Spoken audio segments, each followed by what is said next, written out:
ជំរាបសួរពុកម៉ែបងប្អូនអតិថិជនជាទីស្រឡាញ់របស់ហាងស្រីសុខក៏ដូចជាភេកស្រីសុខទាំងអស់គ្នាបងដែលរងចាំជាមួយនឹងឈុតសម្រាប់បងទាំងអស់គ្នាចាស្លៀកទៅក្នុងកម្មវិធីបនខ្ញុំបិណ្ឌបងសម្រាប់នៅក្នុងរយៈពេលខាងមុខនេះគឺគៀកមែនតើហើយអញ្ចឹងសម្រាប់បងដែលគាត់រកជាមួយឈុតអត់បានទេចាខាងស្រីសុខសូមណែនាំបងមកជាមួយនឹងចាអាវសាច់សាទីនជាមួយនឹងហូលរបស់ខ្មែរយើងបងសម្រាប់ណាចាដែលកាត់មកយ៉ាងស្អាតមែនតើកាត់ចេញពីក្នុងហាងស្រីសុខយើងទៅផ្ទាល់ 100% តែម្ដងចាបងមានចាប់ពី size M រហូតទៅដល់ size 2XL សម្រាប់បងទាំងអស់គ្នាជ្រើសរើសបានហើយយើងមានច្រើនពណ៌ខ្លាំងមែនតើបងនៅក្នុងស្តុកនេះចាសាច់កណាត់ហូលនេះគឺជាប្រភេទហូលខ្មែរហើយហូលនេះគឺសាច់កណាត់ក្រាស់ប៉ុន្តែសាច់កណាត់ទុំស្រួលស្លៀកបងបោកទឹកបានចាបងទាំងអស់គ្នាធ្វើការបោកដោយបោកម៉ាស៊ីននេះគឺបានមកឆ្លាញ់បោកអ៊ុតបានបងចាសាច់ស្អាតបងសាច់កណាត់ក្រាស់ល្អជាប្រភេទសាច់ VIP តែម្ដងបងហើយតម្លៃគឺស្គួរសមខ្លាំងមែនតើតែម្ដងបងនេះចាថ្ងៃនេះយើងមានប្រូម៉ូសិនសម្រាប់ជូនទៅដល់អតិថិជនទាំងអស់គ្នាតម្លៃពិសេសខ្លាំងចា$20ថ្ងៃនេះចូលឲ្យបងនៅស្រាប់ត្រឹមតែ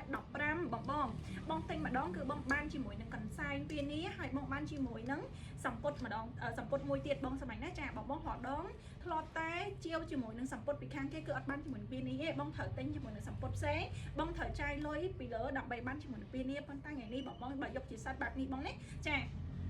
ឈុតលើខ្លួនបងសម្លាញ់តម្លៃគិតជូនបងត្រឹមតែ$30តែប៉ុណ្ណោះបងចាប្រូម៉ូសិន$40ចុះឲ្យបងនៅសល់ត្រឹមតែ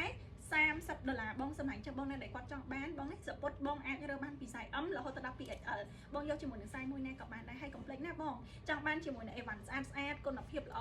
បងសម្លាញ់ណាចា quality ខ្ពស់អាចមករកបាននៅខាងហាងស្រីសុខណាអរគុណច្រើន